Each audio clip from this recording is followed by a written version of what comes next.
હા, મારો વિડીયો રજૂઆત કરું છું. કંઈક પ્રભુના શરણોમાં જઈ અને જીવનનો સુધારો કરી શકે એના માટે મેં જનતાને લાભાર્થે રજૂઆત કરું છું. મારું નામ સનાગીરી છે. એક જળમાં રહેતા સમુદ્રની લહેરોની અંદર લાગેલા એક જળ પ્રાણી હતા, કાજવી અને કાજબો, નર નારી બે. પણ કઈ ગત જન્મના પુણ્યના કારણે એ પ્રાણી થઈને પણ ભગવાનને રામ રામ રામ રામ રામ રામ કરતા હતા.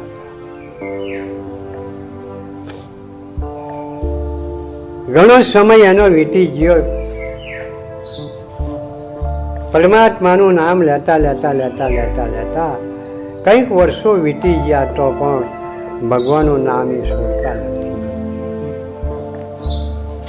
પતિ પત્ની દેવ રામ રામ રામ રામ કરતા હોય. જળમાં ચડીને સાંજે 3 કે 4 વાગ્યાના ગાળા મેં રેતીના રણમાં આવી અને કિરોલ કરે છે ભગવાનના નામ લેતા લેતા લેતા. કાજવા કહે કાજબીને કે પત્ની, આપણા કયા જન્મના એવા કોઈ ઋણ સંબંધો અને કયું પુણ્ય હશે તો આજે આપણે ભગવાનનું નામ લઈ રહ્યા છે. ભગવાનનું નામ તે મનુષ્ય પણ લઈ શકે ના શકે એ બહુ સંખ્યાતા છે.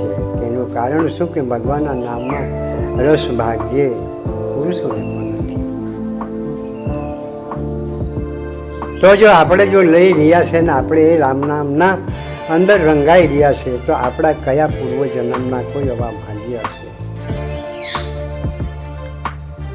આવું નર નારી દેવ જણા અંદર અંદર અંદર રહસ્ય લઈ ભગવાનના નામ પર ખુશ થાય, આનંદ થાય ને રંગાઈ જાય. સમય એના જતા જતા જતા જતા એક મતલબ સમય એવો આવી ગયો ત્યારે સમય એને પાડવી આવીને માસી માળું આવીને પકડી લીધા બેવને અને પકડીને ઘરે લઈ ગયા.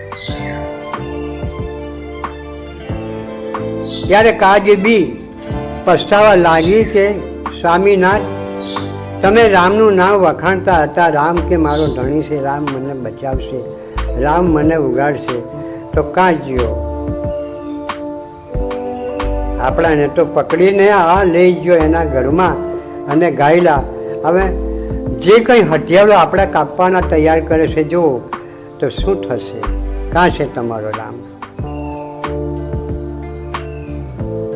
કારણ કે રામ રામ રામ નામ લેવાથી આ તો એક વિઘ્ન ભારે આવી ગયું.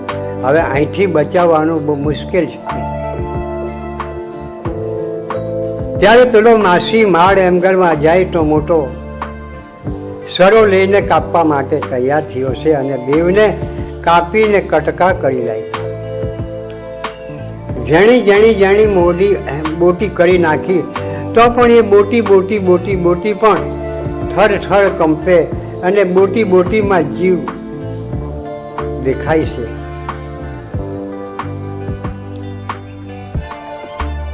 કાજવો કાંઠી પ્રગટ થયો. કાજબો કોણ હતો કે સમુદ્ર મથન કરતી વેળાએ મંદરાચળ પર્વતને ભગવાને કાજવાનું રૂપ લઈ કુર્મજીનું અને એની ટીપ પર જે મેળું પર્વત મૂકેલો ત્યારે એમ ગણવા જાય તો દેવતાઓ, દાનવો, યુદ્ધો, જાદવ લોકોએ સમુદ્ર મથન કરેલું. ત્યારે એ કાજબો પરમાત્માનો અવતાર છે અને પરમાત્માએ અવતાર લીધેલો કામના અર્થે. તે કાજબો તમે જુઓ તો 1 વર્ષ સુધીની અંદર જમીનમાં દાટી દઉં, 2 વર્ષ સુધી દાટી દઉં તો કાજબો કોઈ દિવસ કુર્મજી મરતો નથી. કારણ કે પરમાત્મા વિષ્ણુનો અવતાર છે.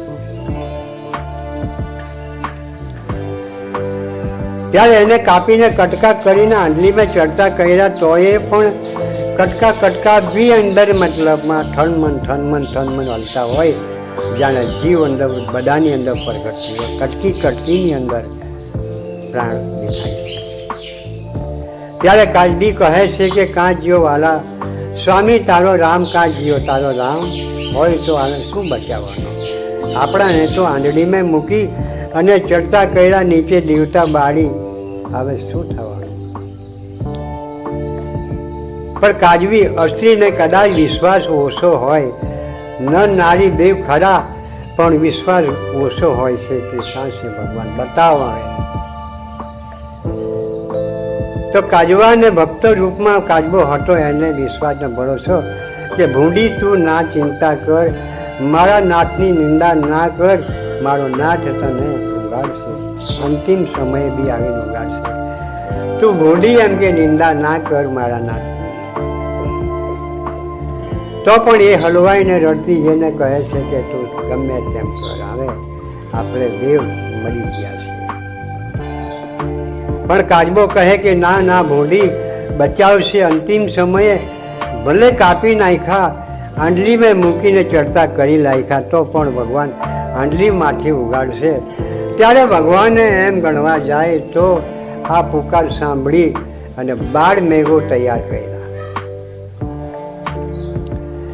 બાળ મેઘો તૈયાર કરીને સાંભા સાંભી ગાજ વીજ ભડાકા કરી અને પવનની ગૂંજો વાજેડા ફેંકી અને વરસાદ આર પાર વરસાદ વરસે. પાણી પાણી પાણી પાણી પાણી પાણી કરી નાખ્યું અને પાણી એટલું બધું ભગવાને વરસાવી દીધું કે ગામની અંદર એક પણ ઘર રહે ના. ખોટી ખાધી ને દરિયાની અંદર એને ઘુસાવી દીધું. અને એમ ગણવા જાય તો ભગવાને બોટી બોટી બોટી કરીને ચડતી કરેલી ચૂલે, તે પણ ભગવાને ત્યાંથી એને બચાવ કરી દીધો. તેનું અમર નામ આજે પણ છે. આજે સંતોની અંદર તેના ગુણલા ગવાય છે કે ભક્તો હતા એક કાજવી ને કાજવા, તેને ભક્તિ કરી છે કે જેને કટકી કટકી થઈને આંધળીમાંથી ભગવાન પાસેથી ઉદ્ધાર કરાવી દીધો. ત્યારે કેટલો વિશ્વાસ, કેટલો ભરોસો. પણ ભગવાન પર ભરોસો નથી રાખતા, તેનું ભગવાન શું કામ કરે? તેનો અંતિમ સમયે તો પ્રાણ છૂટી જવાનો છે. માટે જેને હરિકૃપા હોય તેને કરી ના શકે કોઈ, જેને રામ રાખે તેને મારી ના શકે કોઈ. આ સંતોનો કરેલો મતલબમાં ટોળ એ સત્ય છે. કારણ કે એ દયાનો સાગર છે, બધે વાપી રહ્યો. તલો તલ અને રતે રત, ઝાડ પાન ફૂલ ફળ રસ કસમાં તે. પાણીમાં તે, અગ્નિમાં તે, વાયુમાં તે, આકાશમાં તે, પૃથ્વીમાં તે, પતાળમાં તે, ઉપર તે, તેના વિના કોઈ નથી બીજો કોઈ. એટલે ભક્તોના માટે દયા કરીને ધાઈને આવીને ઉભા રહે, તરત જ બચાવી શકે. ત્યારે એના શરણમાં જીયા વિના સુખ શાંતિ કોઈને મળતી નથી. ભલે કઈ બી કરી શકો તો પણ સુખી કોઈ ના હોય, દુઃખી હોય. કારણ કે રામ નામ રતન અણમોલ, રામ નામનો ધન ખજાનો, એનાથી માણસ સુખી હોય છે. રૂપિયા કમાવાથી, સોના કમાવાથી, ચાંદી મહોરો કમાવાથી સુખી નથી થતા. કારણ કે અંતિમ સમયે મૂકીને આંખેથી આંસુ પાડીને રડીને જવાનું છે. ત્યારે રામ નામ અત્યારે પણ સુખ આપે અને મરણ સમયે પણ એમ બળવા જાતો સાથે રહે. ભવસાગર પેલી પાર ઉતારનાર એ પ્રભુનું સત્ય નામ છે. આ મારું બીજું ભાગ્યવાન પુરુષોને તેમજ જળ ચેતનોને ચેતન બનવા માટેનું મેં રજૂઆત કરું.